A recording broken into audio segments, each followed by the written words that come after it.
الا اللہ پڑھ لینا تیرے سارے پاپ ہر ہو جائیں گے، مٹ جائیں گے۔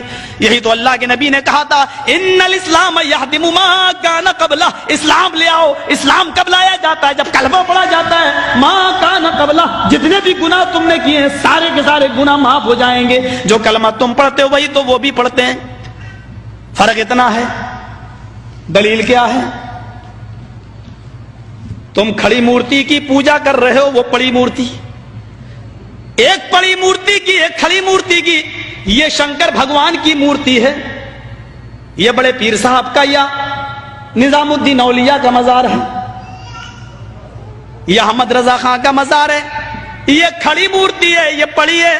جو کام اس پہ ہو رہا ہے وہی کام تو اس پہ بھی ہو رہا ہے، ورنہ مجھے بتا دو ہندو چنری چڑھائے مورتی پہ تو کافر، تم چادر چڑھاؤ تو پکے مسلمان، وہ ہار ڈالے تو کافر، تم پھول برساؤ تو پکے مسلمان۔ یہ کوئی چیز کھانے کی مورتی پہ چڑھائے تو کہے پرساد، پرساد کھانا حرام۔ یہاں پر کوئی چیز چڑھائی جائے اس کو کہو تبرک ہے، اور یہ کھانا بڑا مبارک۔ ہندو مورتی دھو کر اس کا پانی پی اور کہے کہ یہ گنگا جل سے زیادہ پاک و پوتر ہے، اس سے بیماریاں صحیح ہو جاتی ہیں۔ مسلمان عرس کے موقع پر قبر دھو کر پانی اس کے بوتلوں میں بھرے اور کہے کہ اس کے آگے تو زمزم بھی فیل ہے، تو یہ پکا مسلمان۔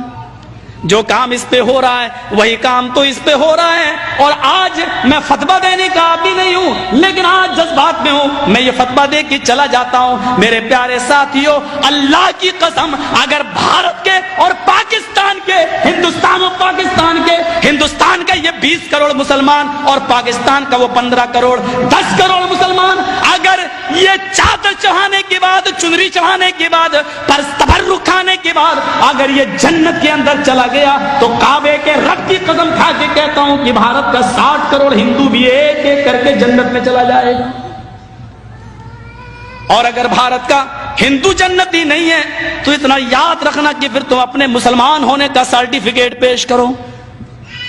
تم وہ جہنم میں کیوں جائے گا؟ اگر وہ ان کاموں کی وجہ سے جہنم میں جا رہا ہے تو تم یہ کام کیوں کر رہے ہو؟ تمہارے اندر یہ کام کیوں پائے جا رہے ہیں؟ تم بھی تو وہی کام کر رہے ہو۔ ارے اس نے تو پھر بھی مورتی لگا رکھی ہے، تم نے تو پتہ نہیں کس کو گاڑ دیا اور نام ہی اس کے بدل دیے۔ اللہ جانے اس میں حقیقت میں وہ ہے بھی یا نہیں ہے۔ مسجد میں ہوں، اللہ کے گھر میں، اللہ کے گھر سے بڑی کوئی جگہ نہیں ہوتی ہے۔ میں نے بنارس میں اپنی آنکھوں سے دیکھا، اپنی آنکھوں سے، ننگا بیٹھا رہتا تھا جینیوں میں جیسے